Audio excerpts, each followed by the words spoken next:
Assalamualaikum warahmatullahi wabarakatuh. Yang saya hormati Bapak Kepala Sekolah SD Negeri 186/8. Yang saya hormati Bapak Ibu Guru dari kelas 1 sampai kelas 6. Dan yang saya hormati pula staf TU Tata Usaha. Dan di sini saya mengucapkan terima kasih sekali sudah memberikan waktunya kepada saya, kerelaannya. Seharusnya hari ini Bapak Ibu sudah istirahat, tetapi karena mengingat dan menimbang saya untuk tugas guru penggerak modul 1.4, yaitu mengharuskan kami memberikan pembebasan tentang aksi nyata kami yang ada di kelas kepada warga sekolah. Puji dan syukur kehadirat Allah Subhanahu wa Ta'ala yang telah memberikan kesehatan kepada kita semua, sehingga pada kesempatan hari ini kita dapat berdiskusi ya tentang budaya positif. Artinya di sini kita sama-sama menyamakan persepsi kita tentang budaya positif yang diterapkan di sekolah. Kemudian salawat beriring salam kita haturkan ke budak junjungan kita, yakni Nabi besar Muhammad SAW, yang telah membawa umatnya dari zaman jahiliyah menuju zaman seperti sekarang ini, yaitu zaman yang penuh dengan ilmu pengetahuan dan teknologi. Baiklah Bapak Ibu sekalian, sebelum memulai diskusi ini, kita angka baiknya berdoa terlebih dahulu. Saya mohon Bapak Harjono memandu doanya untuk kita semua agar kegiatan hari ini dapat berjalan dengan lancar sesuai dengan apa yang diharapkan, apa yang diinginkan kita bersama. Kami silakan Bapak.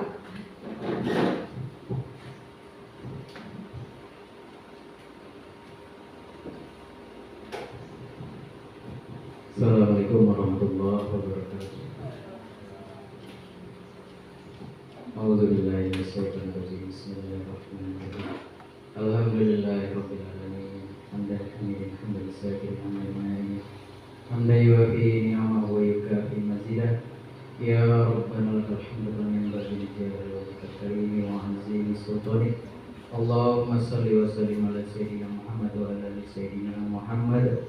Allahumma inna nas'aluka salamatan fid dini wa afiyatan fil jasadina wa ziyaratan fil ilmi wa barakatan fil rizqi wa taubatan qabla al-maut wa rahmatan indal maut wa maghfiratan ba'da al-maut. Allahumma hawwin alaina fi sakaratul maut wa najatan minan nari wal afwa indal hisab. Allahumma ahyina bil iman wa aminna bil iman wa asyirna bil iman wa jannata ma'al iman. Allahumma arina al-haqqa haqqan warzuqna ittiba'ah wa arina al-batila batilan warzuqna ijtinabah. Rabbana zalamna anfusana wa in lam taghfir lana wa tarhamna lanakunanna minal khasirin. Rabbana wa la tahmil 'alaina isran kama hamaltahu 'alal ladzina min qablina. Rabbana wa la tuhammilna ma la taqdiru lana bihi wa'fu 'anna waghfir lana warhamna anta maulana fanzurna 'alal qaumil kafirin. Rabbana hab lana min azwajina wa dzurriyyatina qurrata a'yun waj'alna lil muttaqina imama. Rabbana ighfir lana wa liwalidayna warhamhuma kama rabbayana shaghira. Wa jami' muslimin wal muslimat wal mu'minin wal mu'minat bi rahmatika ya arhamar rahimin. Rabbana atina fid dunya hasanah wa fil akhirati hasanah wa qina azabannar. Wa sallallahu ala sayyidina Muhammad wa ala sayyidina Muhammad. Subhanallah subhanallahi rabbil izzati amma yasifun.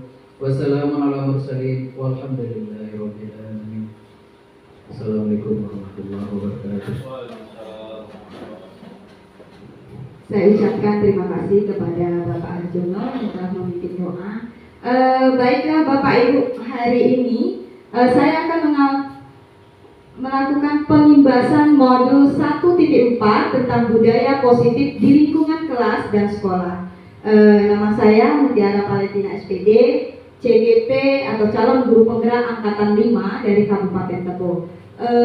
Mengapa saya memberikan jadwalnya terlalu mepet ya, terlalu kemarin hari Sabtu, kemudian hari Senin sudah mau melakukan diskusi karena kami dikejar dudet Bapak Ibu. Dudet itu tanggal terakhir pengiriman tugas. Jadi pada kesempatan hari ini saya ingin mengimbaskan tentang apa yang sudah saya lakukan di dalam kelas saya bersama peserta didik. Nah, sebelum memulai diskusi kita, ini ada kesepakatan, mohon kita sepakati bersama dulu. Yang pertama, setiap anggota mendengarkan materi yang disampaikan dengan seksama. Yang kedua, setiap anggota berperan aktif. Yang ketiga, setiap anggota mempunyai kesempatan yang sama untuk bertanya atau memberikan masukan. Yang keempat, jika ada anggota yang bertanya, maka anggota lainnya mendengarkan. Yang kelima, setiap anggota menghargai perbedaan pendapat. Yang keenam, setiap anggota merefleksikan tentang serangkaian kegiatan. Nah, dari kesepakatan ini, apakah Bapak Ibu setuju atau perlu ada yang ditambah atau perlu ada yang dikurangi? Bagaimana Bapak Ibu? Setuju? Setuju akan kesepakatan ini? Ya. Baik, budaya positif apa sih yang melatar belakangi? Jadi ini Bapak Ibu, nampak tulisannya?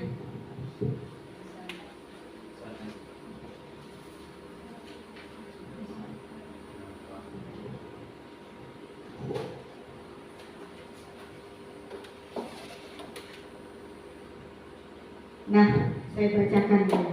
Latar belakangnya yaitu bahwa pendidikan adalah sebuah tuntunan dalam hidup dan tumbuh kembang anak.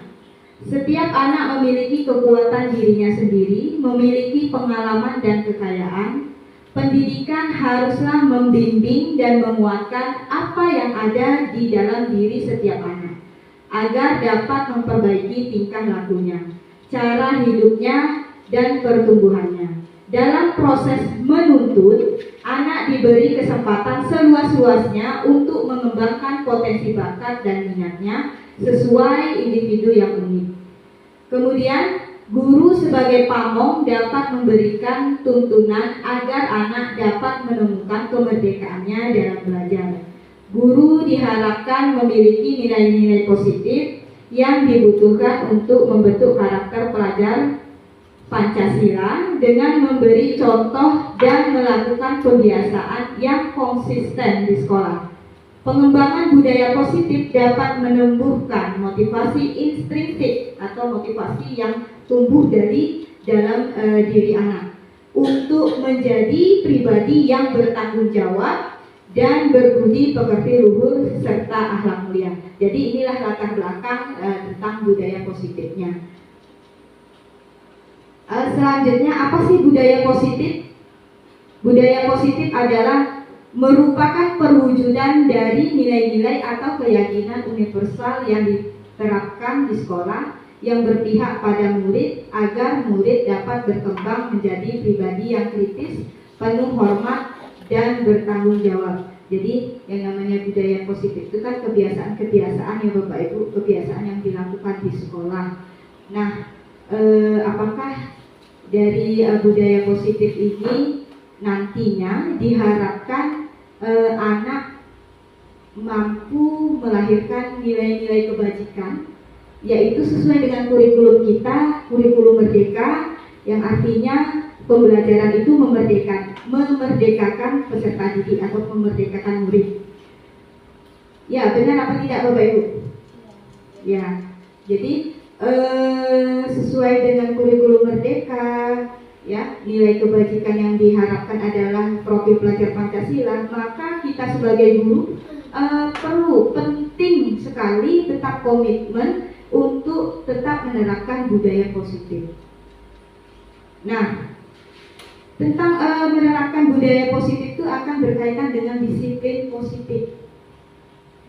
Yang pertama, disiplin positif merupakan suatu cara penerapan disiplin tanpa kekerasan dan ancaman dalam praktiknya melibatkan komunikasi tentang perilaku yang efektif antara guru dan murid. Yang kedua, dalam penerapan disiplin positif ini, murid diajarkan untuk memahami konsekuensi dari perilaku mereka. Selain itu, disiplin positif juga mengajarkan murid bertanggung jawab serta rasa hormat dalam berinteraksi dalam lingkungannya. Jadi, disiplin positif merupakan salah satu cara menerapkan disiplin yang bertujuan untuk menumbuhkan kesadaran serta memberdayakan murid untuk melakukan sesuatu tanpa sogokan atau ancaman maupun hukuman. Jadi, disiplin positif ini diharapkan dapat menumbuhkan motivasi intrinsik atau motivasi dari dalam siswa sendiri. Nah, setelah membaca disiplin positif ini, saya ada soal pemantik yang saya kirim ke Bapak Ibu. Disiplin positif ini ya, pertanyaan pemantiknya, apakah Bapak Ibu setuju dengan pernyataan ini? Hukuman dapat mendisiplinkan anak. Setuju nggak? Tidak. Tidak. Yang lainnya setuju tidak? Kalau tidak setuju, mengapa Pak? Apa alasannya?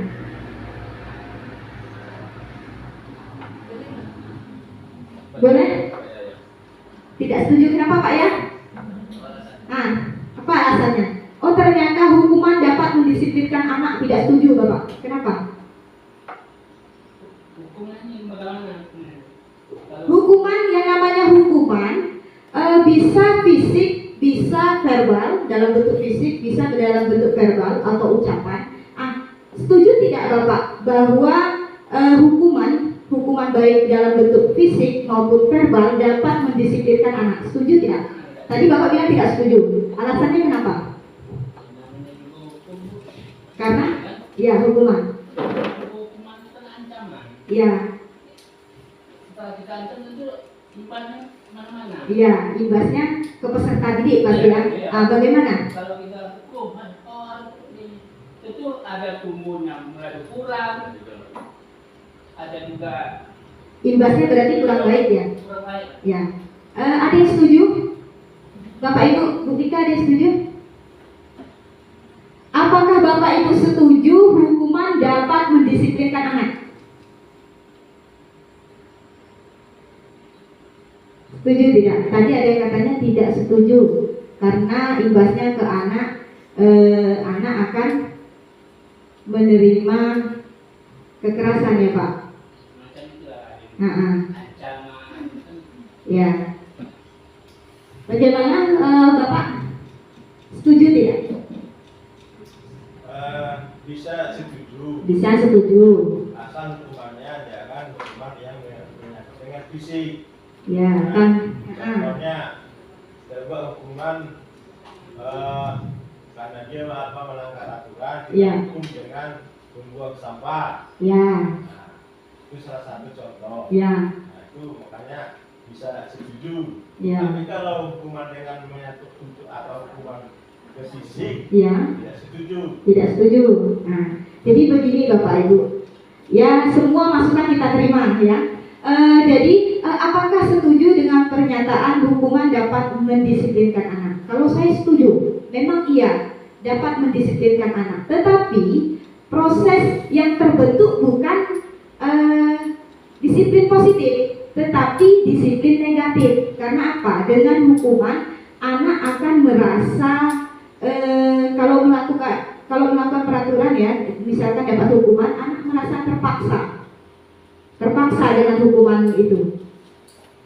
Nah, jadi bisa setuju bahwa hukuman dapat mendisiplinkan anak, tetapi proses yang terbentuk bukan proses disiplin positif, tapi disiplin negatif. Anak akan merasa dendam. Ada perasaan anak tidak suka, pasti dendam. Akan teringat hal-hal yang tidak baik ini akan diingat sampai kapan? Sampai nanti. Seperti itu Bapak Ibu. Karena tugas kita adalah memberikan budaya positif, artinya menumbuhkan motivasi intrinsik atau motivasi dalam diri anak itu. Jadi kegiatan apapun, maksudnya di dalam kegiatan apapun kita jangan memberikan hukuman. Seperti itu. Ini bisa ini ya, maksudnya bisa setuju dan bisa tidak. Hukuman ini kalau dulu kan kita buat setiap sekolah atau setiap kelas ada peraturan, ya kan? Peraturan dibuat hanya sepihak saja, dan jika tidak tidak mendapati peraturan, maka akan mendapatkan hukuman. Hukumannya bisa baik secara verbal maupun fisik, seperti itu. Jadi bisa, ya, ini bisa mendisiplinkan anak, tetapi prosesnya yang terbentuk adalah disiplin negatif, karena anak di sana akan merasa ada perasaan yang tidak kalau namanya hukuman, kalau tidak sesuai dengan apa yang dia inginkan, pasti akan ada perasaan dendam atau bagaimana, seperti itu ya. Kemudian yang kedua, pemberian hukuman dengan hal positif seperti membaca atau membersihkan halaman sekolah dapat meningkatkan disiplin anak. Nah, pertanyaan kedua, bagaimana, setuju atau tidak Bapak Ibu? Setuju? Setuju? Setuju atau tidak? Kalau tidak, kalau setuju apa alasannya? Pemberian hukuman dengan hal positif, jadi hal positif seperti membaca atau membersihkan halaman sekolah dapat meningkatkan disiplin anak. Nah, hal positif. Berarti kalau di sana namanya membersihkan halaman, jadi kan ada nilai kebajikan di sana. Ada tentang tanggung jawab anak. Kalau menurut Bapak Ibu setuju atau tidak?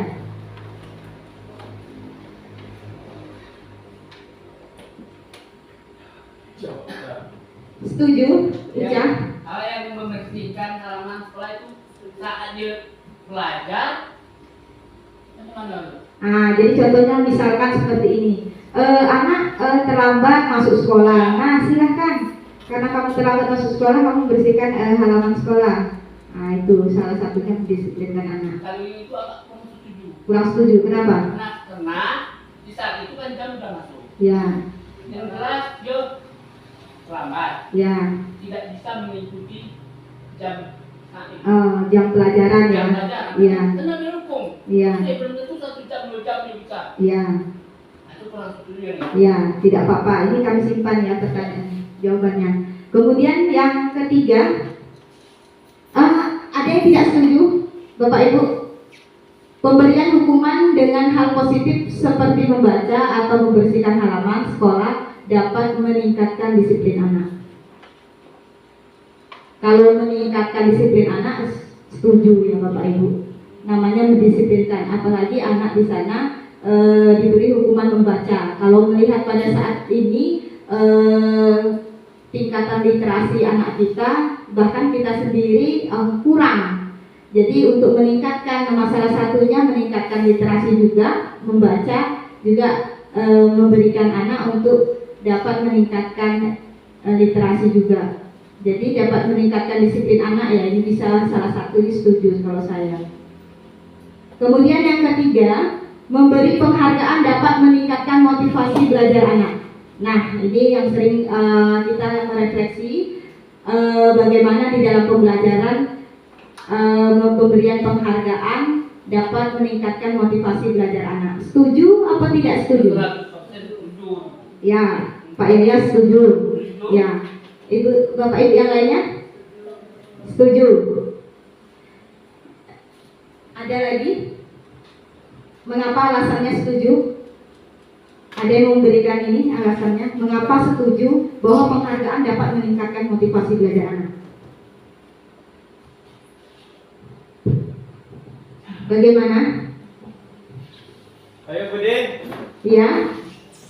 Ya, saya mencoba menjawab Iya. versi saya Bu ya. Iya. Memberi penghargaan dapat meningkatkan motivasi belajar anak. Iya. Menurut saya pribadi benar adanya, iya. Karena jelas dari bahasa saja penghargaan, artinya anak yang telah melakukan nilai-nilai positif itu merasa dihargai. Yang namanya kita manusia itu kan pasti ada rasa ingin dihargai, termasuk anak-anak yang sudah melaksanakan. Itu pun jelas menjadi motivasi bagi kawan-kawan atau rekan-rekannya yang lain. Nah, melihat. Jadi tidak sama saja anak yang sudah berbuat positif dengan anak yang tidak. Terima kasih. Ya, terima kasih Pak Ade. Ternyata setuju dengan memberikan penghargaan meningkatkan motivasi belajar anak. Ya, saya akan membuka lagi persepsi Bapak Ibu. Begini Bapak Ibu, nah inilah budaya positif kita yang akan kita kupas bersama-sama. Kalau kita berikan penghargaan pada anak, maka yang mendapatkan hanya anak yang berkompetensi saja. Lalu bagaimana kita meningkatkan anak yang tidak berkompetensi? Nah, pada saat situasi tertentu anak yang berkompeten mungkin cocok atau pas diberikan penghargaan. Lalu bagaimana kita melihat anak yang tidak memiliki kompeten? Lah Bapak, masa yang juara saja yang diberi hadiah? Lah saya tidak bisa apa-apa, nggak dikasih hadiah. Nah, jadi ada timbul perasaan anak itu jadi merasa apatis. Nah inilah yang akan kita rubah Bapak Ibu, menumbuhkan motivasi intrinsik dari dalam diri siswa peserta didik bahwa motivasi yang terlahir atau tumbuh untuk budaya positif ini memang benar-benar dari dalam diri dia. Jadi tidak melakukan kebaikan dia mendapatkan penghargaan. Aku kalau belajar terus dapat juara, nanti saya dapat hadiah. Jadi itu pengaruhnya eksternal. Seharusnya kita menumbuhkan keyakinan anak bahwa maksudnya gini, kalau kita selalu memberi penghargaan itu ketergantungan. Jadi jika dia tidak melakukan, dia tidak mendapatkan penghargaan seperti itu. Jadi kita di sini sebagai guru harus seimbang. Artinya bagaimana kita mengalihkan penghargaan untuk anak ini dengan cara-cara yang lain. Contohnya, misalkan di dalam pembelajaran saya kelas 1, siapa yang berbaris rapi akan mendapatkan bintang 1. Siapa yang berbaris rapi akan mendapatkan bintang 5. Maka anak akan mencoba untuk berbaris rapi karena dia menghindari rasa ketidaknyamannya untuk mendapatkan bintang 5. Seperti itu. Jadi kalau kita berikan penghargaan ada ketergantungan. Kemudian yang kedua, posisi untuk si anak yang berkompeten mungkin mampu dalam berkompetensi untuk mendapatkan penghargaan. Tetapi dampaknya jika penghargaan itu tidak didapat dengan anak yang tidak berkompeten, maka dia akan merasa apatis, merasa tidak ingin mengikuti apa-apa. Jadi di sini kita sebagai guru, inilah kita tumbuhkan budaya intrinsik, maksudnya budaya menumbuhkan motivasi dalam diri anak. Tidak melakukannya, dia tidak mengharapkan apa-apa seperti itu. Jadi kalau sudah kita ajak anak, nanti siapa yang juara dapat penghargaan. Jadi imbasnya ke anak yang nggak juara, malah dia merasa apatis. Saya nggak bisa apa-apa, saya pasti nggak dapat juara. Nah, padahal tugas kita memotivasi untuk anak yang berkompeten dan tidak berkompeten dalam proses belajar. Tetap harus semangat. Jadi, ya. Yang namanya memberikan penghargaan ini, kalau untuk anak itu tidak berfokus kepada yang berkompetensi saja. Jadi bisa juga kita berikan penghargaan yang kurang berkompeten. Yang namanya memberikan penghargaan ini tidak 100% harus memberikan sesuatu barang yang berupa untuk penghargaan. Dengan kata-kata pujian juga itu bisa. Jadi itulah yang menjadi paradigma selama ini. Selalu yang berkompeten diberikan penghargaan, sebenarnya tidak. Jadi bagaimana untuk yang tidak berkompeten supaya timbul motivasi dari dirinya sendiri sehingga dia merasa dihargai. Nah, jadi bisa kita sampaikan dengan kata-kata pujian, sapaan yang baik, sehingga dia merasa dihargai gitu. Ya. Itu sedikit masukan. Tidak apa-apa Pak. Jadi itu kan motivasinya eksternal dari luar. Motivasinya dari luar. Tetapi di budaya positif ini kita akan menumbuhkan motivasi anak itu dari dalam diri dia sendiri. Nah, keyakinan inilah yang akan kita tumbuhkan.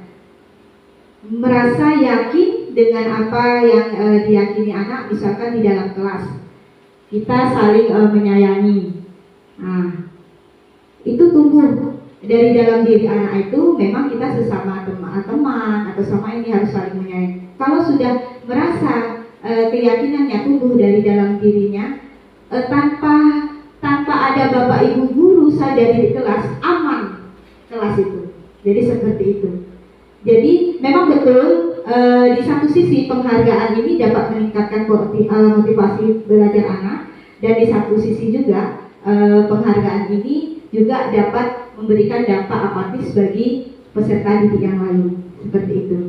Jadi tugas kita adalah menumbuhkan motivasi diri anak ini. Bagaimana untuk menciptakan budaya positif. Ya baik Bapak Ibu, sampai sini kita lanjut ke selanjutnya.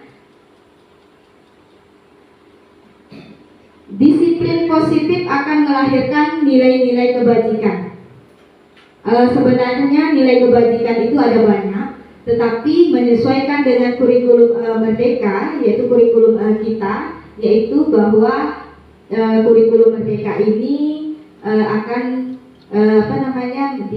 untuk menciptakan peserta didik dengan profil pelajar Pancasila. Maka nilai kebajikannya yang saya tampilkan nilai-nilai kebajikan profil pelajar Pancasila. Yang pertama, beriman dan bertakwa pada Tuhan Yang Maha Esa dan berakhlak mulia, berkebinekaan global, gotong royong, mandiri, bernalar kritis dan kreatif. Nah, di sini pelajar Pancasila. Sebenarnya nilai kebajikan itu ada banyak, ada juga bertanggung jawab, kemudian ada yang lainnya juga. Tapi yang karena kita sesuai dengan program kurikulum Merdeka, maka saya ambil nilai kebajikannya profil pelajar Pancasila. Nah, bagaimana caranya menumbuhkan budaya positif, terutama ya budaya positif ditumbuhkan adalah membentuk keyakinan kelas. Jadi di sini penting sekali Bapak Ibu, kita membentuk keyakinan kelas melalui kesepakatan kelas. Ini salah satu contoh saya, aksi nyata saya di dalam kelas, yaitu dengan anak-anak kelas 1 membentuk keyakinan kelas, meyakini sesuatu hal dan disepakati bersama, gunanya untuk agar pembelajaran merasa aman, nyaman, seperti apa yang mereka inginkan. Jadi yang namanya kegiatan membentuk keyakinan kelas itu adalah curah pendapat siswa. Jadi di sana kita bertanya kepada siswa, masing-masing siswa, apa sih yang diinginkan mereka di dalam kelas ini agar pembelajaran ini benar-benar kondusif. Seperti itu. Untuk saat ini apakah Bapak Ibu sudah membuat kesepakatan kelas di kelasnya masing-masing, keyakinan kelasnya? Jadi untuk menumbuhkan budaya positif yang sekiranya belum membuat kesepakatan atau keyakinan kelas, mari bersama-sama kita bentuk keyakinan kelasnya masing-masing. Setelah dibentuk, kita jadikan poster dan kita tempelkan di dinding. Nah, contohnya seperti apa bentuk keyakinan kelas itu? Contohnya, setiap anggota kelas perlu belajar. Setiap anggota kelas perlu senang. Setiap anggota kelas perlu melakukan tugas. Setiap anggota kelas perlu saling menghargai. Setiap anggota kelas perlu merasa aman. Kemudian selalu berpikir positif, senantiasa menjadi diri terbaik, kemudian percaya dan menghormati orang lain serta barang milik orang lain. Kemudian berkomitmen terhadap setiap tugas senantiasa Kemudian selanjutnya senantiasa membantu. Nah, inilah bentuk dari keyakinan kelas. Salah satu contohnya. Jadi kembali lagi untuk motivasi siswa. Jadi memang di dalam kelas itu supaya pembelajaran itu memerdekakan anak, pembelajaran yang berpusat pada peserta didik, maka pada kegiatan itu membentuk keyakinan kelas melalui kesepakatan kelas. Gunanya setelah anak meyakini dan menyepakati, jadi anak tumbuh motivasi intrinsiknya seperti itu. Hormat. Nah, ini ada hormat. Kami meyakini bahwa sangat penting untuk menghormati semua orang dan barang milik orang lain. Ketika anak sudah meyakini dengan menghormati semua orang dan milik barang orang lain, maka anak ini akan tumbuh nilai kebajikannya di sana, yaitu nilai kebajikan profil pelajar Pancasila. Kemudian anak ini meyakini bekerja, meyakini bahwa sangat penting untuk mengerjakan segala pekerjaan atau mengikuti kegiatan yang telah ditugaskan. Mereka yakin untuk bekerja, maka tanpa disuruh pun anak itu akan kalau sesuai dengan piketnya langsung mengerjakan piket. Mereka meyakini di kelas itu untuk tetap menjaga kebersihan, bahwa kebersihan adalah sebagian dari iman. Setelah mereka meyakini, maka mereka tanpa ada suruhan dari orang lain, mereka akan kerjakan. Seperti itu. Inilah yang namanya motivasi intrinsik ini. Nah, selanjutnya diterima dan dimiliki.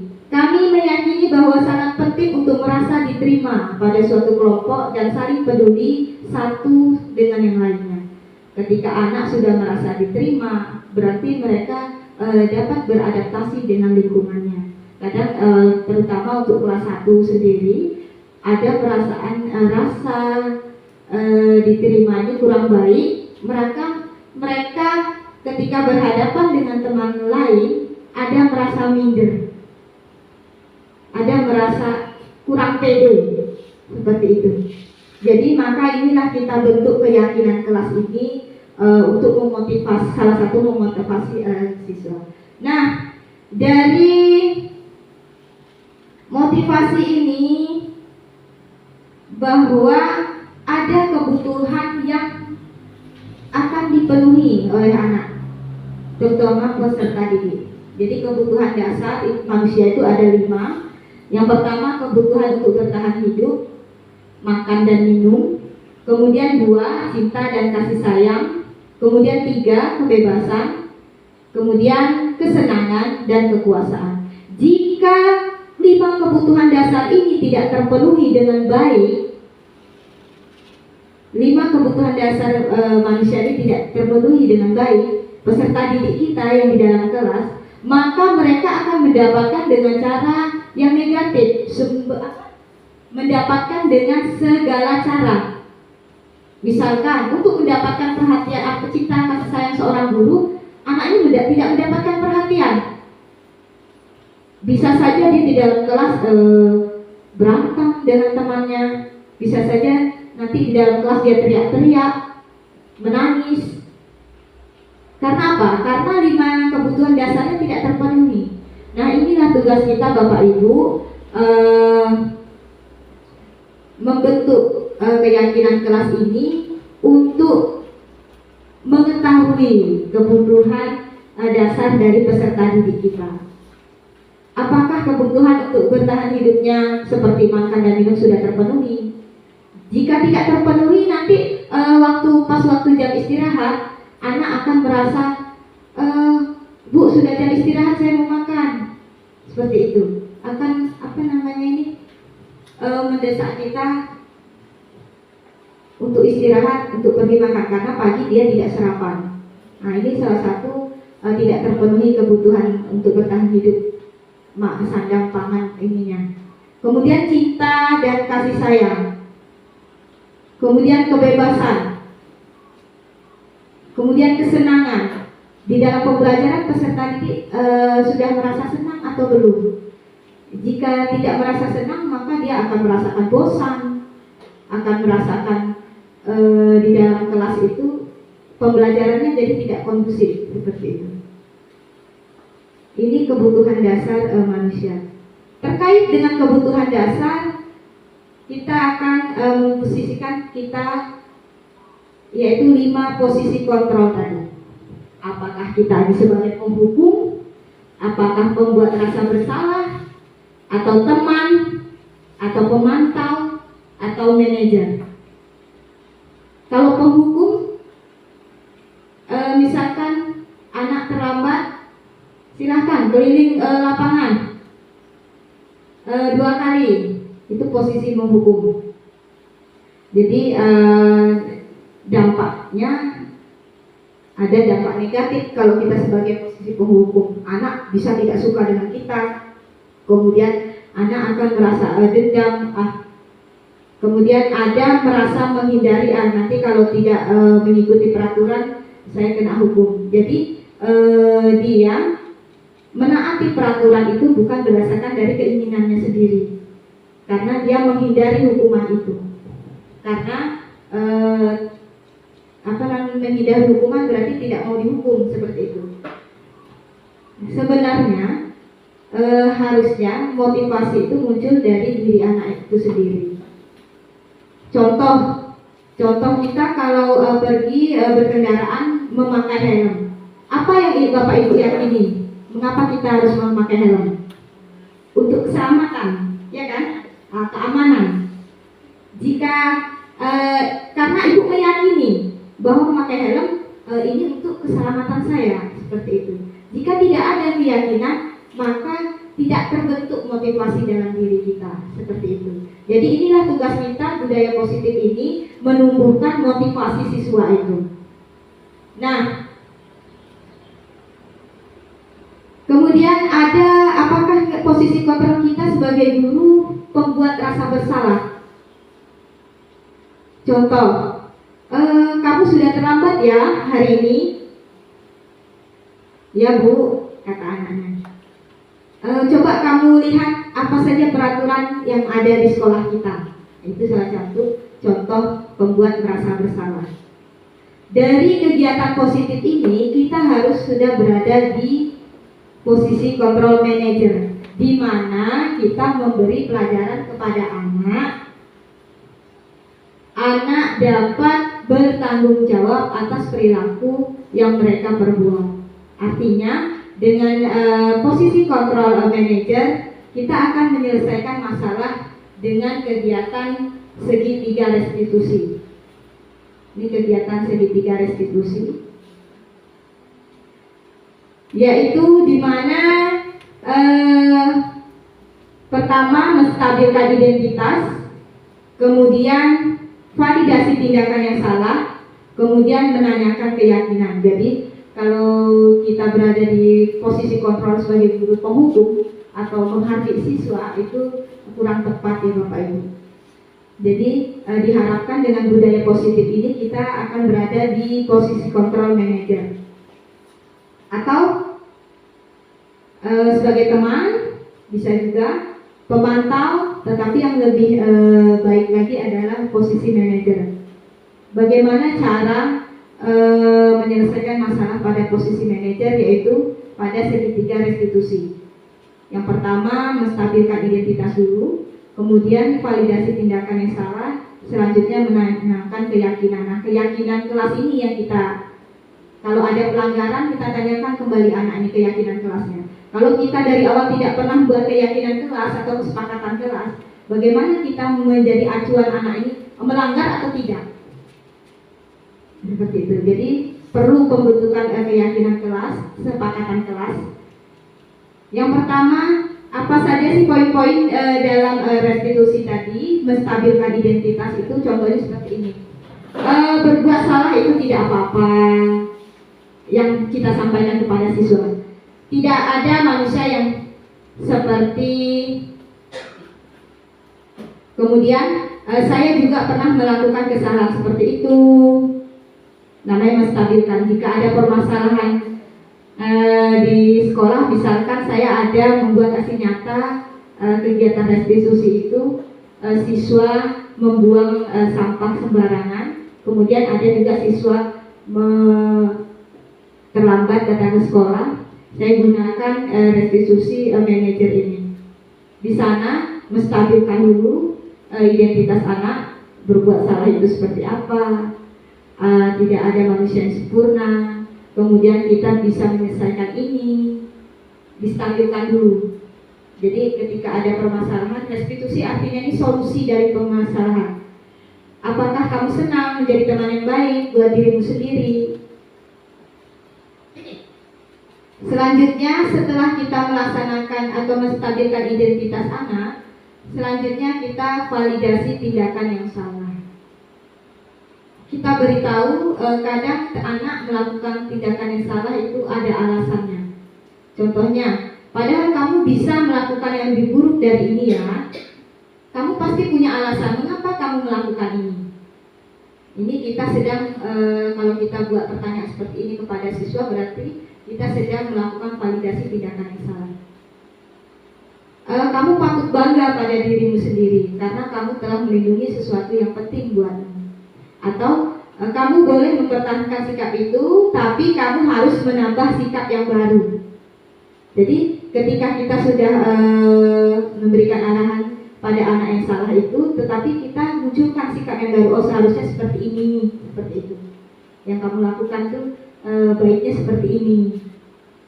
Kemudian sikap kontrol yang ketiga, ini menanyakan keyakinan. Jadi kalau seandainya ada pelanggaran, kita tidak pernah membuat keyakinan di kelas, kesepakatan, apa menjadi acuan kita? Jadi kalau seandainya kita sudah buat keyakinan, maka jika ada anak yang melanggar, bisa kita ingatkan kembali. Apa yang kita percaya sebagai kelas atau keluarga? Apa nilai-nilai umum yang kita telah sepakati? Nilai-nilai kebajikannya apa? Apa bayangan kita tentang kelas yang ideal? Kemudian kamu mau menjadi orang seperti apa? Ini menanyakan keyakinan kepada siswa. Jadi artinya kalau kita tidak pernah membuat keyakinan, jika terjadi pelanggaran ya bukan salahnya siswa. Karena dari awal kita tidak pernah membentuk bersama-sama dengan siswa tentang keyakinan siswa. Jika terjadi pelanggaran, sudah dibentuk keyakinan, kesepakatan kelas, terjadi pelanggaran, berarti siswa belum yakin di sana. Bisa diulas kembali, ditanyakan kembali apa yang seharusnya menjadi keinginan siswa tersebut. Nah, terakhir, terima kasih. Tapi sebelumnya saya sudah memberikan kuesioner kepada Bapak Ibu tentang 5 kebutuhan dasar manusia. Sudah Bapak Ibu terima? Nah, kuesioner ini diisi sesuai dengan situasi pada diri Bapak Ibu. Yang nomor 1, poin 1 sampai 10 itu rasa diterima dan kasih sayang. Contoh rasa diterima dan kasih sayang. Poin 1 sampai 10. Contoh, ya. Ya, kebutuhan 5 kebutuhan manusia ini. Saya senang berteman. Kemudian apakah sangat benar atau tidak untuk situasi Bapak Ibu. Kemudian mudah bagi saya berbicara dengan siapapun. Kalau tidak benar ya tulis tidak benar. Ya, saya ini kurang mudah berbicara dengan orang lain. Kemudian saya suka mengobrol lewat telepon. Tidak benar, kadang-kadang atau sangat benar. Poin 1 sampai 10 ini rasa diterima dan kasih sayang.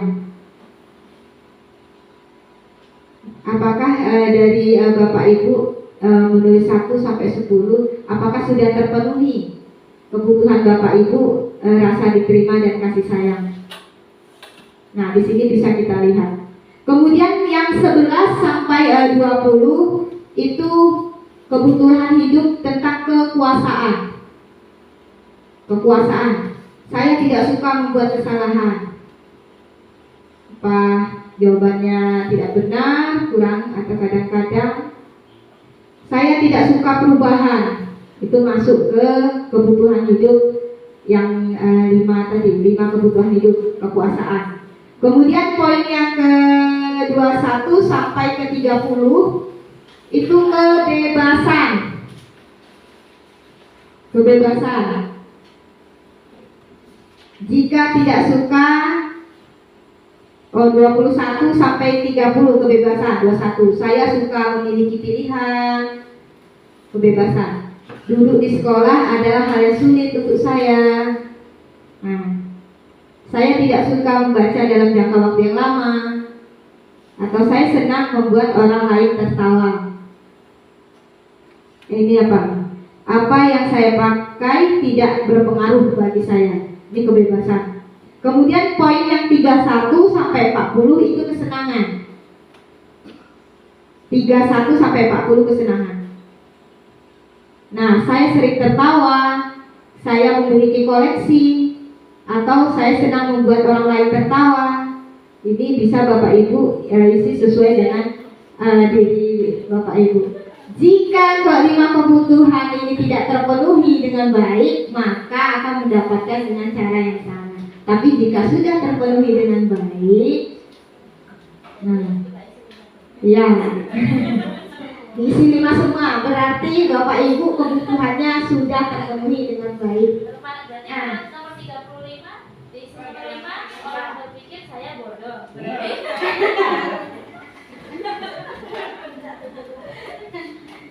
Ya. Nah, sudah sampai, terima kasih Bapak Ibu. Dan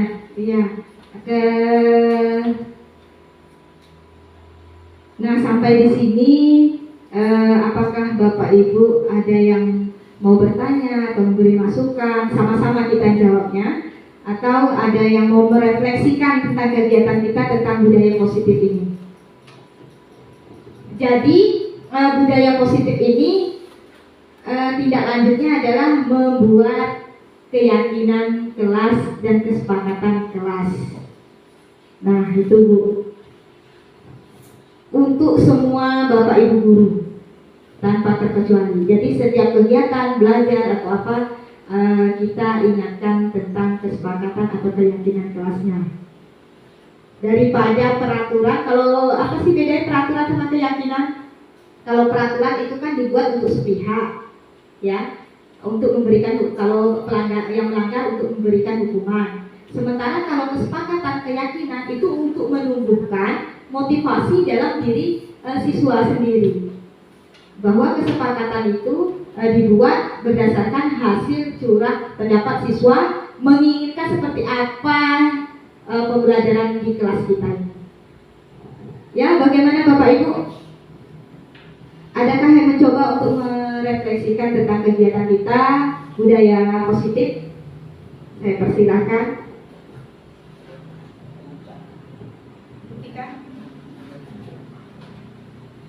Pak Ade, tentang budaya positif. Ya. Bersama-sama kita merefleksikan tentang budaya positif ini. Bagaimana dengan Bapak Ibu yang lainnya?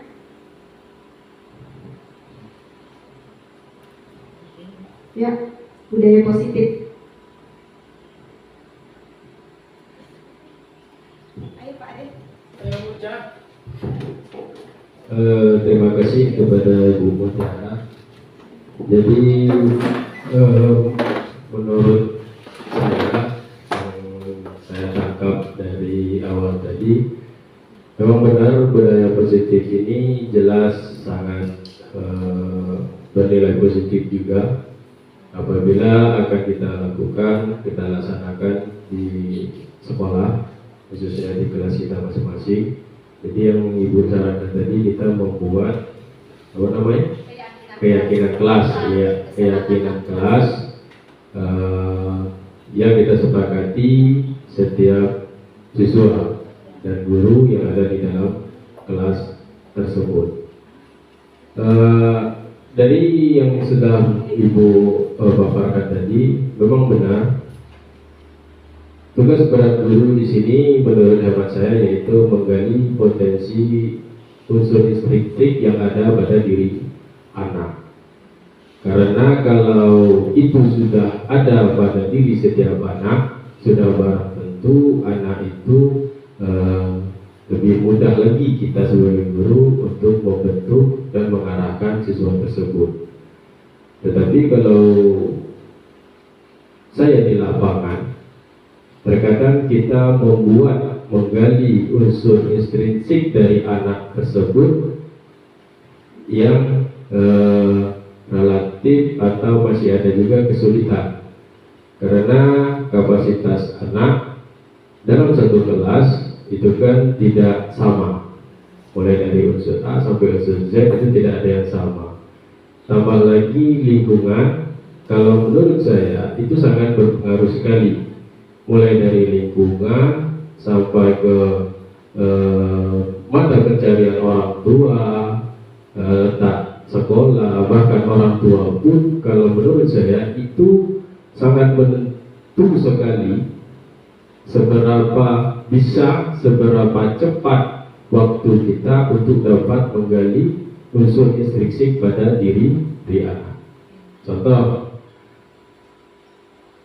di kelas 4 sekarang itu yang hampir sudah sebulan lebih, tidak semua anak yang bisa kita kasih pengertian, yang bisa kita kasih masukan, dan dia dapat menerima memang dengan unsur intrinsiknya yang sudah muncul, kan gitu. Terkadang di lapangan, di kelas malah menjadi menyimpang atau tidak sesuai dengan tujuan yang kita inginkan terkait dengan masalah tadi hukuman. Memang dari bahasanya hukuman ini tidak bernilai positif, tetapi kalau menurut saya masih berkeyakinan masih ada juga anak-anak yang harus dan masih tetap diberi hukuman. Dalam arti kata hukuman di sini sanksi, walaupun mungkin secara teori ini akan memaksa anak, karena menurut saya memang ada 1-2 anak yang prinsipnya awalnya juga harus merasa terpaksa, tetapi di dalam sanksi ini kita pasti menyampaikan apa maksud dan tujuan kita. Tidak serta-merta kita memberi sanksi, membentak dan segala macam. Pasti kita arahkan. Contohnya saja yang di lapangan, sudah kita jelaskan saja poin-poin positif di dalam suatu pelajaran, suatu materi, kita kaitkan nilai-nilai positif, baik itu nilai-nilai Pancasila dan segala macam. Beristirahat berbunyi keluar sekian menit pun yang dijadwal 15 menit, masih ada terjadi kesalahan, dan kesalahan itu sudah dijelaskan 15 menit awal. Nah, artinya apa? Artinya ada anak yang memang nilai intrinsik yang di dalam diri mereka memang masih bernilai 0 sampai sekian, kan gitu. Memang yang bernilai sudah ada di dalam diri siswa, memang digambarkan saja, diberikan contoh saja, mereka sudah paham, sudah ngerti. Contoh, kita sesama manusia di kelas, ini adalah saudara kita, inilah anggota keluarga kita, di sekolah ini, inilah anggota sekolah kita. Nah, 5 menit istirahatnya tetap berkelahi. Nah, artinya apa? Kalau menurut hemat saya, ini bagus, sangat bagus sekali. Yang jelas ini sudah berdasarkan teori dan praktek. Tetapi kalau bagi saya pribadi, kalau sudah di lapangan, itu ada unsur-unsur lain yang mempengaruhi. Yang mempengaruhi itu dari eksternal ini dan berpengaruh besar. Nah, berpengaruh besar karena kesiapan anak tadi tidak serta-merta datang ke sekolah dengan nilai dasar yang sama. Tapi untuk membentuk kesepakatan kelas, saya sangat setuju sekali, karena itulah dasar kita membuat aturan perjanjian dan segala macam dengan anak. Sudah memiliki dasar, terjadi sesuatu hal, kita hanya mengingatkan apa-apa yang harus kita perbaiki. Mungkin itu saja yang dapat saya sampaikan. Saya ucapkan terima kasih. Ya, terima kasih Pak Ade sudah merefleksikan tentang kegiatan hari ini. Memang jadi boleh saya bertanya Pak? Oke, siap. Jadi apa yang Bapak yakini sebagai 5 posisi kontrol itu Bapak tetap meyakini sebagai apa? Penghukum kah? Teman kah? Next. Asal jangan jadi hukum aja. Nah, Mungkin posisi yang ketiga apa ketiga apa keempat? jadi Bapak, sekarang saya tanya dengan Bapak Ibu sekalian. Iya. Bapak Ibu sekalian ini meyakini posisi Bapak, posisi kontrolnya sebagai apa? Oh, yang kita pribadi. Ya, biasanya setelah menjelaskan budaya positif ini dari saya, lalu adakah berubah? Apakah masih tetap atau bagaimana? Kalau saya terus terang, saya memang sebelum belajar di guru penggerak ini, saya itu orangnya memang penghukum yang kemudian pemberi merasa bersalah.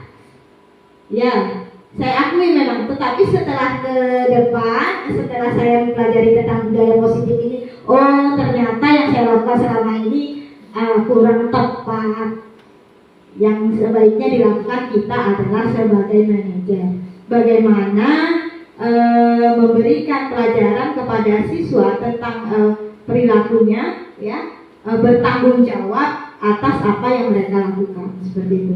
Jadi Bapak Ibu di sini sekarang meyakini posisi kontrolnya sebagai apa?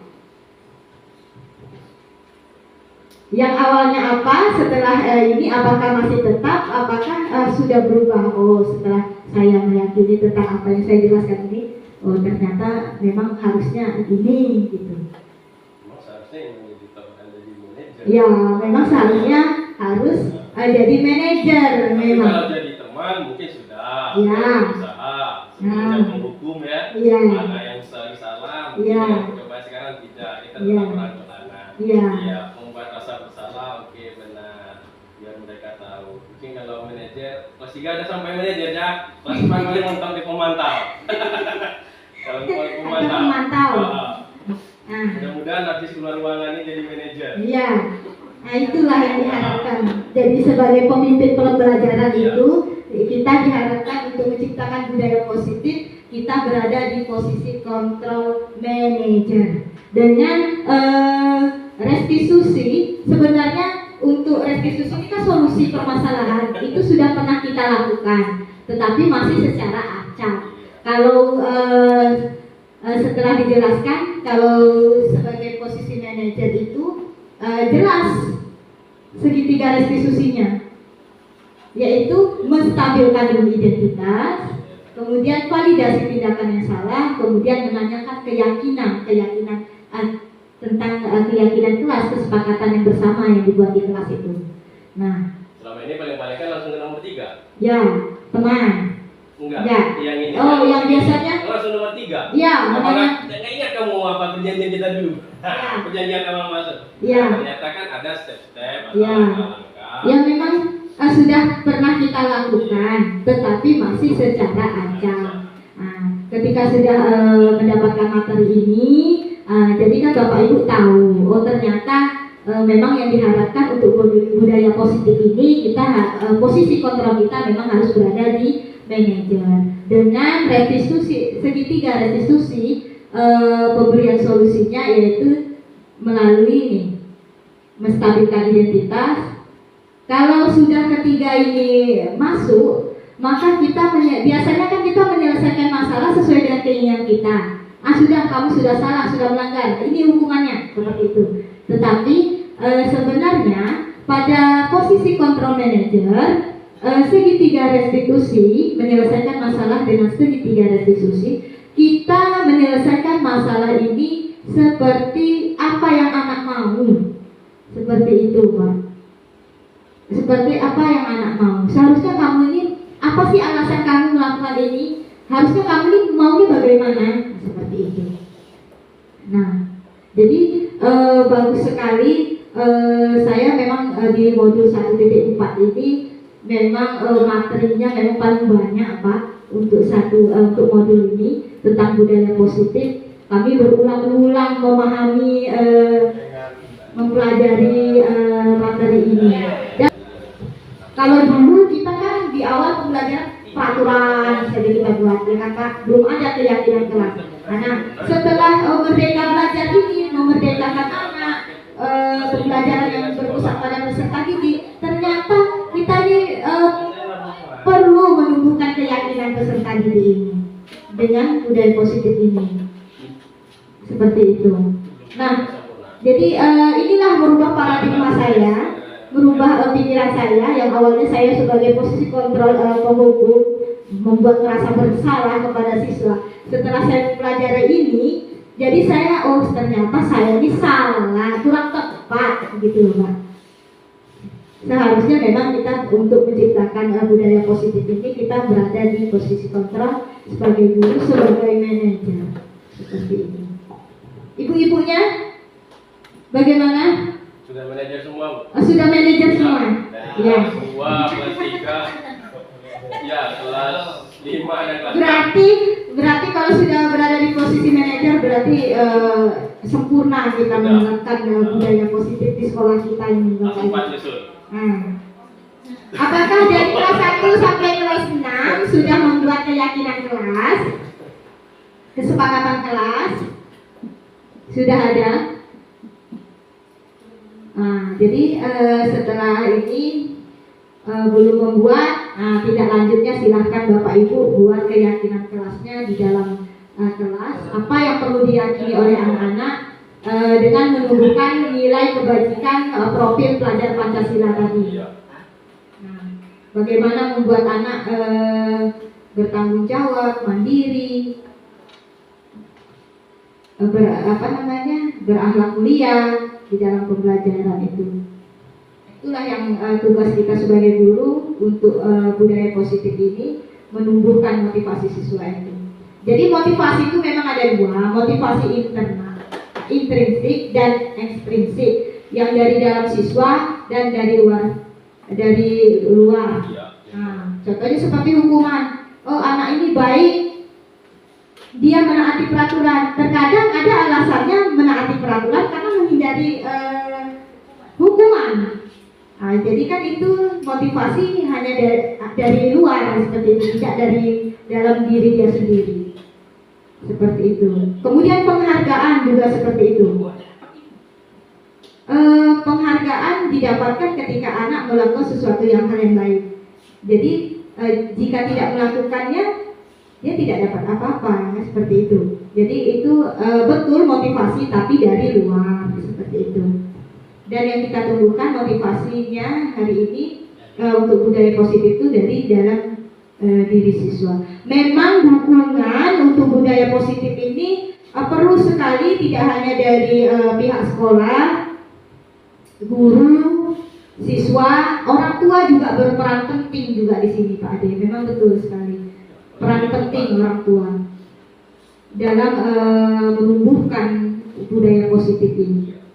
Bekerja sama itu tadilah kita sebagai guru memang perlu paguyuban orang tua ini kan. Di sanalah kita bisa tukar pikiran tentang peserta didik anak-anak dari orang tua kita ini seperti apa sekolahnya. Memang itulah dampaknya. Bagaimana Bapak Ibu, apakah ada mau merefleksikan kembali tentang budaya positif? Pak, Bapak Menalu merefleksikan tentang budaya positif kita di sekolah.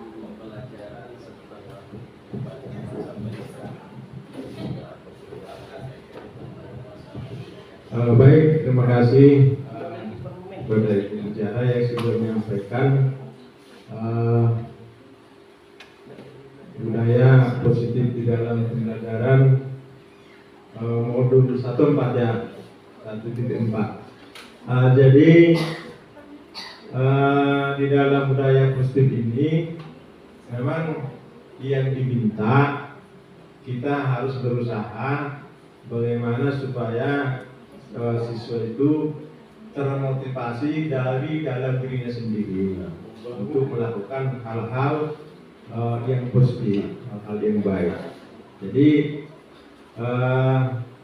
jangan karena melihat teman, itu namanya ikut-ikutan.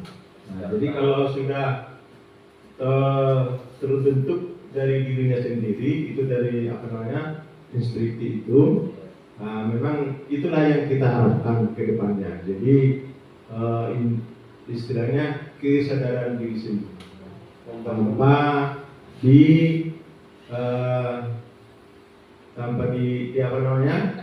diperintah oleh orang lain. Jadi timbul dari dalam hatinya sendiri untuk melakukan hal-hal yang positif itu. Jadi itu yang diminta dalam pembelajaran kurikulum merdeka ini harus dalam profil Pancasila. Jadi untuk kelas yang lain, apa yang sudah disampaikan tadi, walaupun belum melaksanakan kurikulum merdeka ini, yang namanya kesepakatan di kelas itu sudah seyogianya dibuat. Nah, jadi supaya kedepannya bisa lebih mudah untuk menerapkan kurikulum tersebut, dan itu merupakan hal-hal yang positif karena apa yang namanya kesepakatan itu, karena merupakan kesepakatan bersama berarti harus dilaksanakan bersama. Jadi lebih enak untuk membuat kesepakatan bersama itu daripada keputusan sendiri-sendiri. Nah, itu yang terpenting di dalam pembelajaran kita di dalam materi yang disampaikan oleh Ibu Bicara saat ini. Kemudian di 5 posisi kontrol itu saya bilang tadi memang beda kurikulum, beda yang ini menyangkut dengan 5 posisi itu, posisi kontrol. Karena sekarang ini kurikulum merdeka, karena harus memerdekakan siswa untuk belajar, nah, kita sebagai guru harus di posisi sebagai manajer. Dan itu yang diharapkan pemerintah di dalam membuat kebijakan kurikulum merdeka sekarang. Kalau dulu memang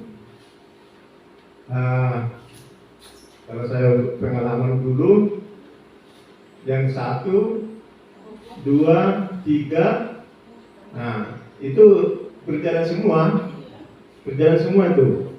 Nah, sesuai porsi kesalahan. Iya, itu berjalan semua tuh. Nah, jadi tidak harus memilih salah satu, tidak. Nah, ini harus berjalan semua. Karena itu tadi sebagai penghukum lah. Katakanlah sering terlambat. Nah, datang guru menghukum. Kami dulu ada salah satu bapak-bapak itu penggaris yang tebal dari kayu itu. Pokoknya apalagi jam beliau itu terlambat, suruh berdiri depan, satu kaki itu angkat sebelah kaki diangkat, tangan juga sebelah. Nah, terus penggaris ini yang bunyi, terus katanya Kak. Sudah itu turun lagi yang kaki satu lagi, kena lagi. Nah, jadi dengan beliau membuat kayak gitu, memang kita merasa cerah, ada efek cerahnya, sehingga tidak lagi melakukan hal-hal yang negatif itu. Nah, itu tadi sesuai dengan tuntutan kurikulumnya. Jadi kalau sekarang yang dituntut dari kita sebagai guru berarti harus sebagai manajer. Dan kondisi kekinian, Pak. Kondisi zamannya Ya, kekinian. kondisi kekinian, zaman kekinian. Kalau dulu dipukul, mau lari tidak bisa. Lampu Bisa. tidak ada, motor tidak ada, sepeda ada. Kalau sekarang dipukul, kabur. Kabur, langsung lapor ke orang tua. Jangan hampur. Kan itu kira-kira artinya sesuai dengan Itu memang. Jadi, zaman. sangat-sangat bagus apa yang disampaikan Ibu Mutiara pada saat ini. Semoga itu bisa kita setelah kita sudah menerima ilmu tersebut, mudah-mudahan kita juga bisa dapat melaksanakannya. Ya, terima kasih Bu. Terima kasih saya ucapkan kepada Bapak. Selesai sudah Bapak Ibu. Tadi kita sudah sama-sama merefleksikan. Apakah ada tambahan lain? Cukup? Sudah cukup? Ya cukup. Berakhir sudah. Saya ucapkan terima kasih. Ya, bisa diterima? Bisa. Bisa diterima apa yang saya sampaikan Bapak Ibu? Bisa. Bisa ditindaklanjuti Insya Allah. di kelasnya masing-masing. Ya. Biasa kita share ke grup hasilnya. Ya, Tapi yang ini bisa dikirim ke grup, Bu. bisa. Ya. Nanti saya kirim. Soal kesepakatan kelasnya bahasanya sopan sekali kalau yang sekarang. Iya. Kalau dulu aja masuk. Harus Iya. disiplin. Kalau sekarang kan bahasanya kan sudah jelas. Kalau itu lebih ke peraturan. Kalau yang Tapi kesepakatan itu juga mana? bukan hanya siswa aja, kesepakatan. Iya, guru juga bisa. Nah, kuesioner yang saya kasih ini 5 kebutuhan dasar manusia. Bapak Ibu bisa memberikan ke siswa.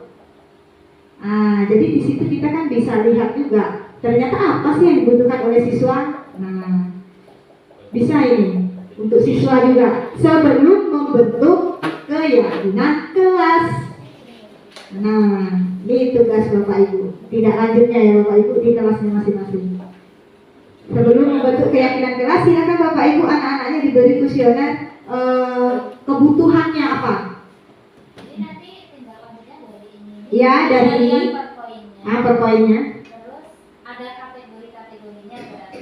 Ya, nomor Ada 1. kategori poin sekian berarti 110. 1 sampai 10 Iya, poin 11. sekian itu berarti ada kategorinya. Iya, kalau 1 sampai 10 kan tadi rasa diterima dan kasih sayang. Poinnya kalau 5 benar semua berarti kan 50. Ya, berapa anak itu? Berapa poin anak itu? Ya, per 50 kali 100 seperti itu. Nah, berapa persen anak itu kebutuhannya dipenuhi di sana? Nah, jadi yang untuk 11 sampai 20 itu kekuasaan. Itu poinnya beda ini. Kemudian yang di 21 sampai 30 kebebasan. Dia sudah terpenuhi belum kebutuhan dasar bebasnya itu? Kemudian yang ke 31 sampai 40 kesenangan. Silakan Bapak Ibu bagi ke siswanya, kita bisa lihat dari sana kebutuhan apa yang sudah dipenuhi. Setelah itu kita bentuk keyakinannya. Nah, di situ dia. Kuesionernya dikasih siswa, kemudian baru bentuk kesepakatannya, keyakinan kelasnya. Nah, kalau sudah itu kita buat, berarti kita kan sudah menerapkan budaya positif, disiplin positif, yaitu keyakinan kelas melalui kesepakatan kelas seperti itu. Menumbuhkan motivasi intrinsik pada diri siswa. Ya.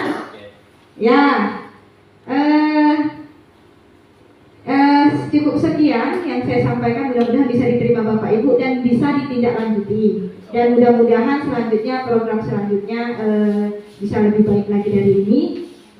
Tentang materi-materinya memang berkaitan tentang kurikulum merdeka. Bagus sekali ini Bapak Ibu jika diberi kesempatan seperti ini. Kapan kita bisa tukar pikiran kita tentang materi-materi yang ada, mungkin bisa dari Bapak Ibu yang lain kan.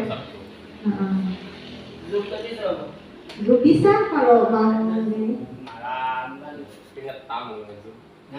Lagi nunggu. Ya besok bisa kalau ada kakak Gemini kan, bisa juga. Ini kan udah termasuk menggerakkan komunitas kakak Gemini yang ada di sekolah. Ya, Nah ini Bisa juga yang bapak ibunya, kalau ini kan tugas saya nih sebagai guru penggerak. Nah, tugas bapak ibu supaya bisa mendapatkan penghargaan, masuk ke PMN disiplin positif, karena kan kita sudah belajar tentang budaya positif ini. Disiplin positif. Kapan waktunya Pak? Kakak Denini lagi kita bahas tentang disiplin positif sampai kita buat aksi nyata seperti apa. Jadi dari kelas 1 sampai kelas 6 kita buat aksi nyatanya. Jadi apa namanya itu? Kalau bisa SD 1 sampai 6 ini untuk PMM ini terisi semua. Kalau aksi nyatanya nanti kan kita buka bersama-sama seperti itu. Kan selama ini masih dibuka aja. Jadi kalau ada waktu kapan kita baca, merefleksikan bersama, kemudian kapan waktunya kita buat aksi nyatanya. Atau saya siap jika harus menggerakkan Bapak Ibu, misalkan membantu membuat aksi nyata dari modul itu. Karena apa yang dikerjakan di sekolah ini juga berkaitan dengan materi saya. Seperti itu, semuanya berkaitan. Gimana Bapak Ibu siap? Siap. PMM kita diisi. Siap? Ya. Tapi harus bersama-sama. Iya. Ya maksudnya gini, waktu kapan aksi nyata untuk hari Senin kelas 1, Selasa kelas 2 tentang disiplin positif ini kan? Yang ini kelas 3. Nanti saya ini kan koordinasi dengan Bapak Ibu. Kalau buat video buat apa nanti kita sama-sama. Kan udah masuk grup ini kan? Canva. Iya. Sudah. Nah, yang di HP itu sudah. Jadi kalau sudah ada itu gampang saja mau buat seperti apa aja bisa.